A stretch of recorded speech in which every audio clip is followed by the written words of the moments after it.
And we're back here at 1680 KGED. This is Valley Black Talk. I'm Mel Sanders along with Jewel Riversmith and Julia Dudley Najeeb. And in the studio with us, oh, don't let me forget, we have Woody Pena, the engineer for us. I didn't mean to do that, Woody. I'm sorry. I apologize.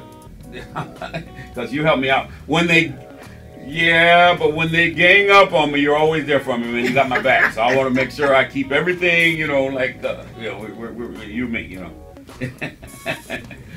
We have a guest in the studio with us this evening who is a candidate for the Fresno Unified School District Board of Trustee Area 1, Mr. Christiansen Flemming, who has been in here before. We're glad to have you back, brother. Appreciate you coming in.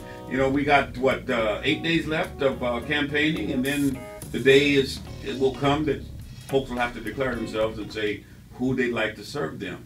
And we're glad you stopped in, man. I'm glad to see you. Thank you for having me. 1680 AM radio. Great group of people, great community radio station. I love being here, and it's always a pleasure to be amongst. Well, you said people. You were going to come back, but we didn't realize you were going to be coming back this soon. I mean, the election ain't over yet, so we're glad to have you back. But I know there's some interesting things that are going on. You and I had a chance to chat briefly about the response you've been receiving from folks in the community. And I thought it was interesting to find out that, how they say African Americans really don't care, they're not interested, and they just simply. What have been your findings as you're talking to people and going throughout the community?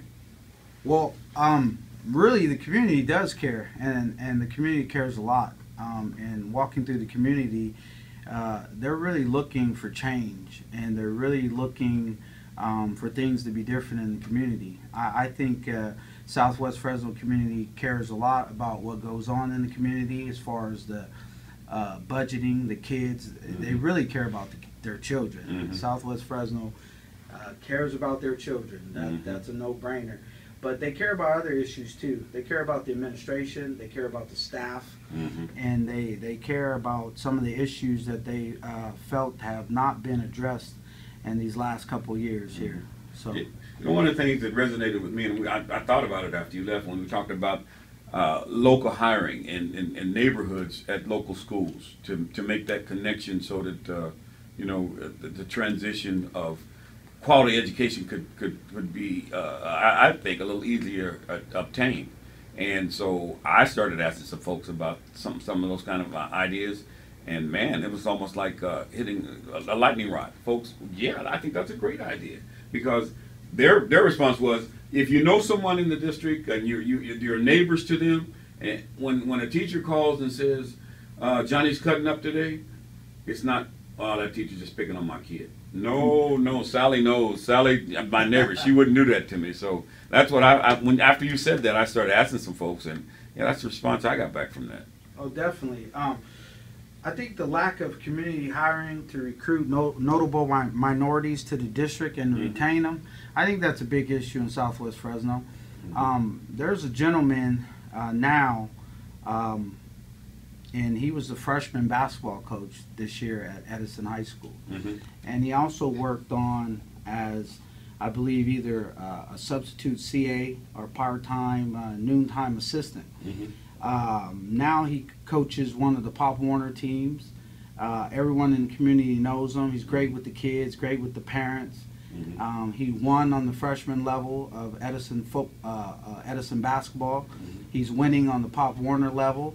And unfortunately, Edison didn't offer him a job this year. They didn't recruit him or retain him and then keep him in the community.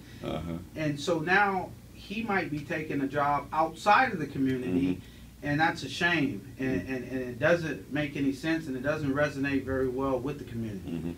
And why do you think that? Let me ask you this: if you're serving as the representative of that area, do you think you can impact those kinds of decisions?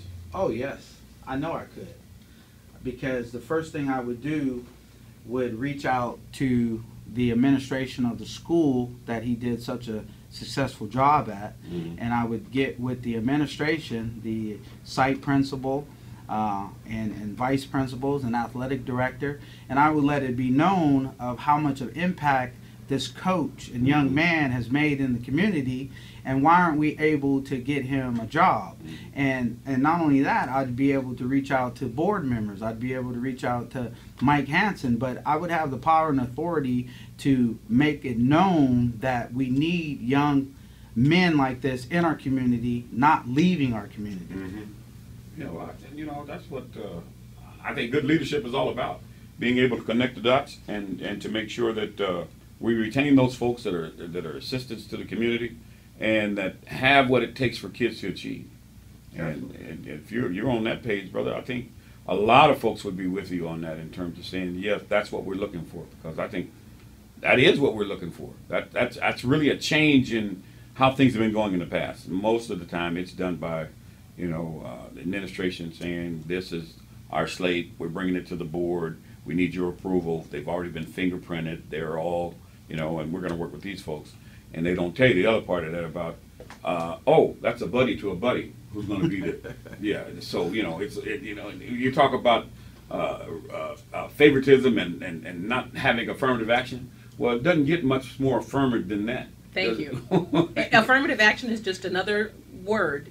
I mean, it's a term we use and they use for us, but they do the same thing. They actually do it. Yeah. Called country club memberships, and Oh, yeah. my uncle is married to your niece's daughter, and They just graduated, they're going to need to go to work, so how about we put you, start you out in this class over here, and we're going to pay you real well. How about we start paying you $45,000 a year just to start?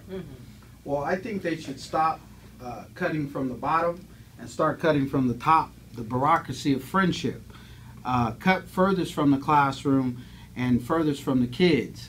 And when you are having people that are in the community that are able to do things for the community, and you make them so dispensable. And then you have administration and staff that are more disconnected than the people that are actually involved with the kids in the community, but the administration and staff is able to stay around with the disconnect, but the people that are actually empowering the community and have a connect with the community, they have to move or move on or move out the community.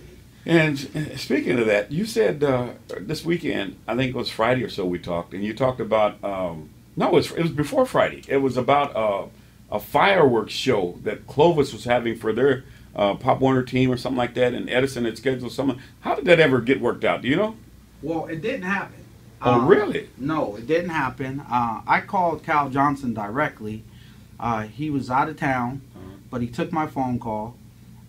He gave me a moment of his time, and I explained to him the situation, what was going on with the community, and that the community, the fireworks are for the kids and not for the adults. And it was for Fresno Pop Warner. And so Cal said he would check into it. So back up a little bit. Tell us about the situation. It was I know it, but folks may not know it. Okay. It was a football game being held at Edison High School. There was going to be 3 football games played. It was going to be the Fresno Lions versus the Fresno Ducks. And there was going to be a fireworks show. And the presidents had jumped through all the hoops to make sure everything was done properly, that the insurance was in place and everything was done. At the beginning, they were okayed. And then I guess going in further and closer towards the game, they were told that the fireworks could not be done. So there was a call that was made to Mike Hansen by a different individual. It wasn't me. And Mike Hansen was out of town as well. His assistant superintendent was able to call that person back and tell them that it's not going to happen. So my question was to Mr. Johnson, Cal, was how is Clovis Unified, which is in Fresno County, we're in Fresno County, how is Clovis Unified's trustees and superintendents able to pass law for their children or policy for their children for fireworks, and Fresno Unified is not able to pass law or policy for our children in Southwest Fresno?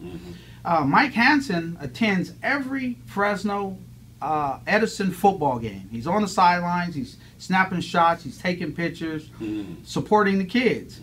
So this is an extension of the community, and this is an extension of the kids. Because one day those kids are going to be on Edison sidelines, and he's going to be taking pictures of them. So the support should be all the way down from varsity football to the Pop Warner throughout the community. That's connection, yeah. Yeah. So I didn't understand why that wasn't able to happen. I didn't understand why Cal Johnson or Mike Hansen weren't able to pull that off, and Fresno and Clovis Unified was. So, yeah, that's a question. I'm still waiting to see what happens. So the issue is Clovis Unified can have fireworks at their games, but for some reason Fresno Unified does not allow fireworks. Yes, that's Basically, what that's what happened. it sounds like. But see, and here's the thing, and I'm not in office, but had I been in office, I would have had an explanation for the community. I would have had an explanation for the Pop Warner team. I would have had an explanation for the Pop Warner coach, because he done what he thought was his due diligence in order to have this for the kids. And so when it didn't happen, it's kind of disappointing. And when the trustees in Fresno Unified doesn't get back to you with what you would believe is a legitimate answer, because we're all in Fresno County, then it just kind of feels like, did they really try? Yeah, good question. Yeah, I'm not sure if that's a. I sense that somewhere along the way there's some facilities person that thought they could have fireworks and then got told and maybe he or she wasn't really clear, and then at the last minute got told they couldn't. First off, I feel real bad for that person, because it's going to come down on them on Monday. But also, that sounds like something that would be decided by the school site in conjunction with their carrier.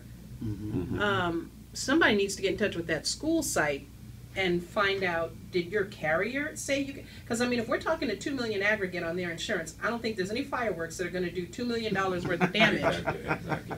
But here's That call was made by some administrator. Right. That's what what the parents felt, and that's what other people in the community felt. They just felt like there was not due diligence or enough research, or how about this? There wasn't enough fight for the kids.